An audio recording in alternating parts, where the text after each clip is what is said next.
So first and foremost, I'm sorry for the still image of a background, but this is something that I just wanted to throw together somewhat quickly. At the very least, you can consider it podcast-style background noise for the time being.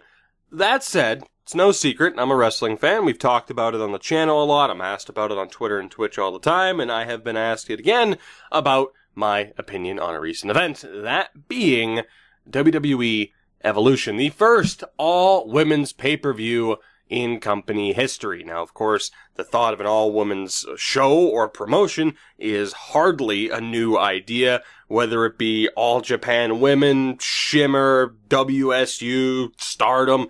It's nothing new, but despite some of the, I really want to say ugliness surrounding this event, the very poor build, and just the sour taste in your mouth that you get because of an event that's happening just a few days from now, despite all that, the show delivered, and it is a contender for Show of the Year under the WWE umbrella. From a work rate standpoint, as if, that matters for everything, was that the best show top to bottom? No. I mean, Stratus and Lita against Mickie James and Alicia Fox wasn't exactly a 5-star classic. It didn't have to be. Should Toni Storm and Io Shirai have been given more than 10.5 minutes? Probably. But you look at some of the other matches that delivered, the 6-woman tag match that over-delivered, what Shayna Baszler and Kairi Sane, what that match did, especially in terms of getting Jessamine Duke and I believe it's Marina Shafir. I'm always iffy on her first name. But, getting 3 out of the 4 horsewomen into NXT as a unit, when what that will lead to in the future. You look at Becky Lynch and Charlotte having arguably the best women's match under the WWE umbrella ever.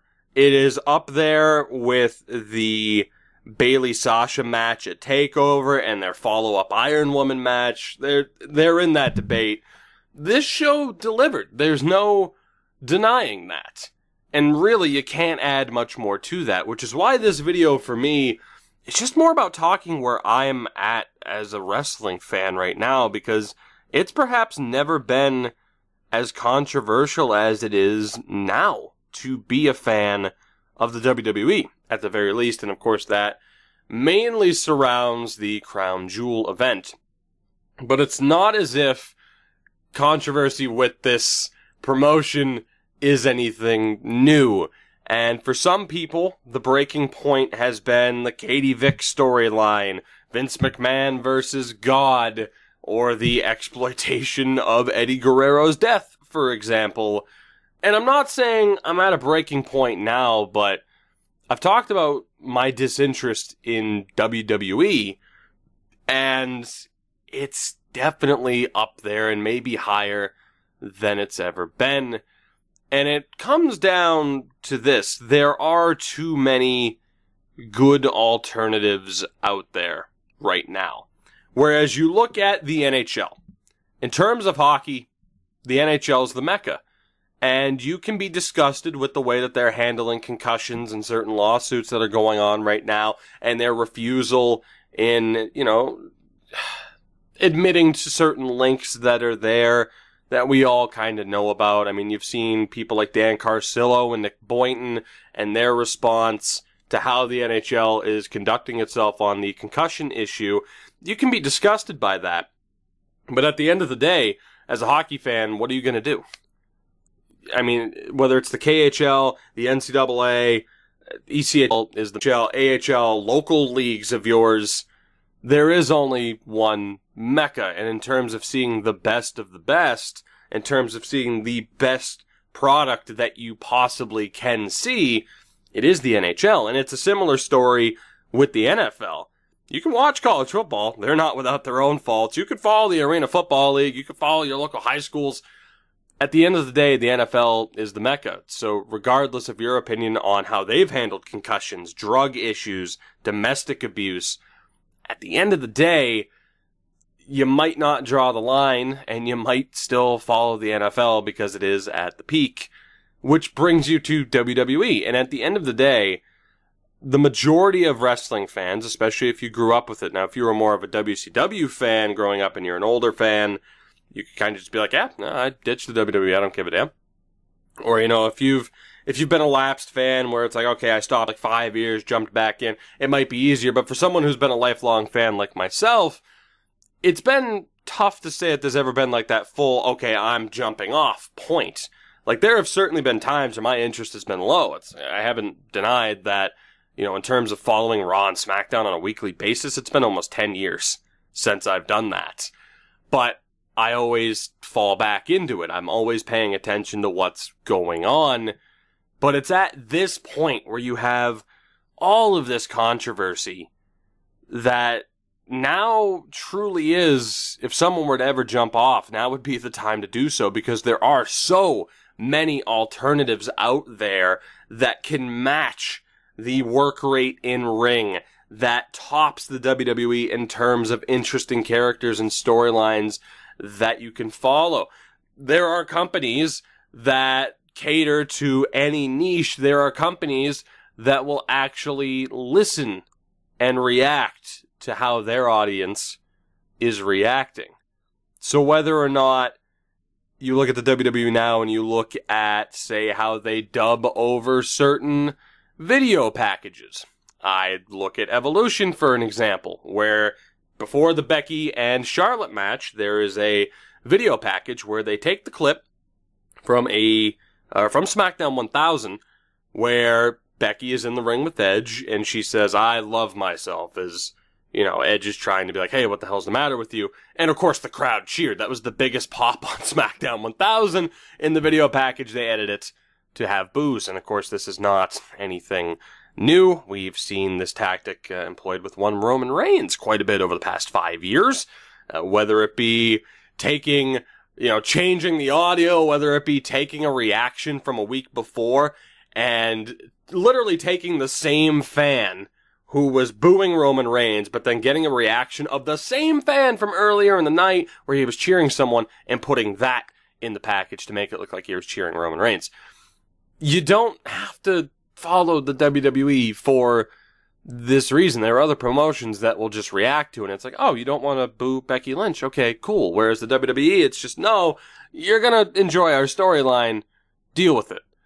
And then that leads to disinterest and beach balls being in the crowd. You then, and beyond, of course, that's just the base level, right? As far as their storytelling, their lack of interesting characters, at least in my opinion, and the way they literally try to craft the narrative, even if it goes against the natural crowd reaction. There are so many alternatives on that front, but that is the bare minimum as far as what one is, or what one could be concerned about. You look at the all-women's pay-per-view, and the tone deafness, as it's not a surprise that this happened because, oh, hey, we're going to Saudi Arabia in less than a week, and none of these women are going to be allowed to perform on the show. So here you go. Here's your pay-per-view. And then to have the audacity to advertise said show in Saudi Arabia as it gets booed by the crowd in attendance, it's beyond that too. It's looking at Raw, and last week Roman Reigns' announcement of his fight with leukemia. And the ending segment of Raw bothered a lot of people, where Dean Ambrose turns on Seth Rollins on the same night, and Michael Cole says, "Not on this night," and he's shocked and upset. That didn't bother me as much, but then you look at what happened this past Monday, where, my God, they're going full bore into this storyline and letting you know, hey, guess what? This storyline, this breakup between Seth and Dean, it's a big part of it's the fact that Roman Reigns has leukemia, and it's getting now to an exploitative point where it really leaves a bad taste in your mouth. And if you're someone like me who didn't mind the initial turn, I think it's very tough after this past Monday to not have a bad taste in your mouth from that storyline. So like I said, the thought of them just doing whatever the hell they want and not having interesting storylines and characters, that's at a minimum when you talk about them running an all-women's show to be like, see, we care about women, now we're going to go take Saudi money. That's the minimum to care about when on Raw, they're essentially running with the storyline that's based around someone's real fight with leukemia, as opposed to just, stepping away from that. And then you get to Crown Jewel itself, where they are just trying to bulldoze their way forward by, I guess, thinking, oh, well, if we don't say Saudi Arabia in any of the advertising, well, no one will know and no one will be outraged, which, of course, is not true, as you could tell by the boos during Evolution as they tried to hype up the pay-per-view, and as you could tell by the majority of the reaction, the overwhelmingly negative reaction to what this entire show has been. There was controversy to begin with earlier this year with the Greatest Royal Rumble, and just the reaction to this first show, and the fact that that show was wall-to-wall propaganda, as is a term you've heard a lot, but it is true. And you look at, say, John Cena hyping up the nation, and now all of a sudden John Oliver on Last Week Tonight rips him apart, and now John Cena is backing out because, oh, it's a bad look. But for the WWE, they don't care. Just, just put your hands over your ears and charge full steam ahead because money, money, money. Which, they're a company. They have the right to do so, but I think the worst of this in the aftermath of the Jamal Khashoggi murder is that they don't even have the nerve to be like, yeah, you know what, they won't outright say it. During the conference call last week, it basically came down to, oh, well, other companies are still going. And this, they basically admitted, like, yeah, our fourth quarter and, our fourth quarter would be heavily impacted by not going. And in the very first open question on the conference call to Vince McMahon's about Saudi Arabia, and he says, oh, we're not discussing it. I think it's that. If you're gonna take this stance, if you're gonna go do this show on Friday, you're gonna go for the money, it's all well and good, at least own up to it. At least own up to it. Don't use the cop-out of, oh, well, other people are still going. It's the old excuse of, oh, well, if your friends jumped off a bridge, would you? It's the same thing. So there's just such overwhelming negativity, and it's at the point where I don't know, I'm not at the jump off point. I'm just not. Am I gonna watch Crown Jewel? No. As it is, I barely watched Evolution, and I wouldn't have watched the show in full unless it had gotten the rave reviews that it did. And I couldn't help but be interested. It wasn't for a lack of interest in the card, necessarily. It was just that bad taste that's left in your mouth, knowing, like, oh, okay, this is why this show's happening. It's never for the right reason. It's always for the sake of promotion, and look at us, we're trailblazers, and we're leading the way in women's equality, and it's never done, at least it never feels like it's done, for the right reasons. For me, I don't think there's ever going to be a full-on jumping off point.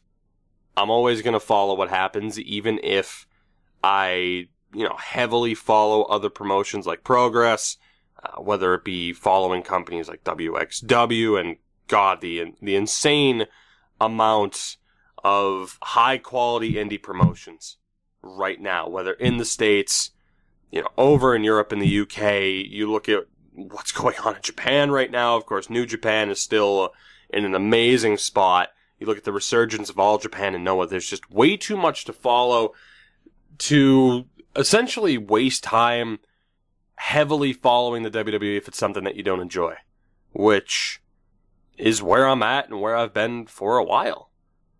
And it's sad because you look at the roster and it's the most talented roster they've ever had, but then in terms of interesting characters and storylines, it's nothing for me. I mean, hell, you managed to pretty much ruin Samoa Joe and Shinsuke Nakamura for me, which I didn't think was possible. But, between the library that's there, between being able to watch NXT consistently, the only way I'm canceling the network is if, there's this massive group of people, 100K strong, they're like, yeah, let's do this, let's try to send a message. I'd cancel it then. But for now, it's just not watching Crown Jewel, and just following other promotions. If I want to go back and watch a Raw from 97, a SmackDown from 2003, I'm going to do so.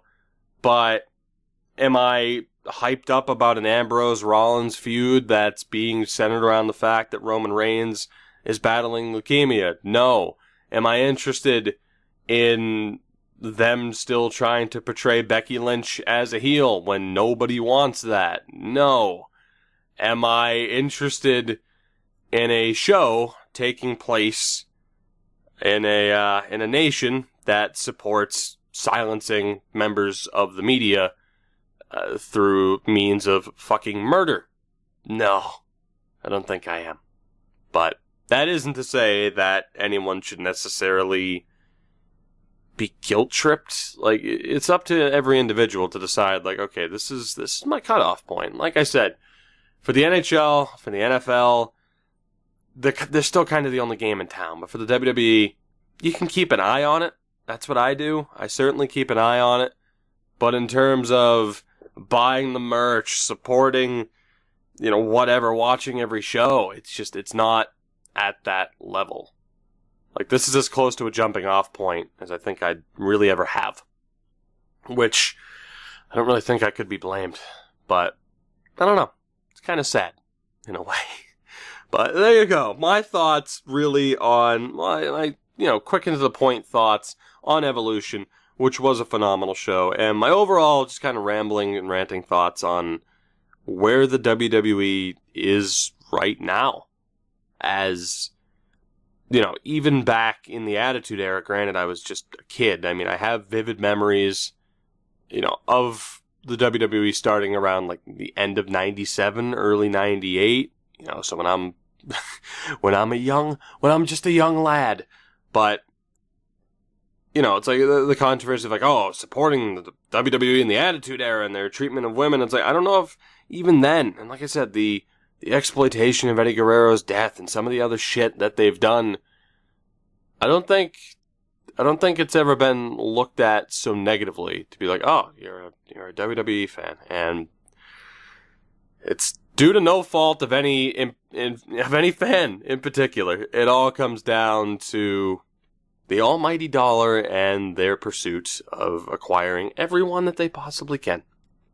But I think really for me, it's like, okay, you look at Evolution, you look at Crown Jewel, it really was the over-the-top Roman Reigns has leukemia, Dean and Seth, Roman's leukemia, like just, that's what really got me.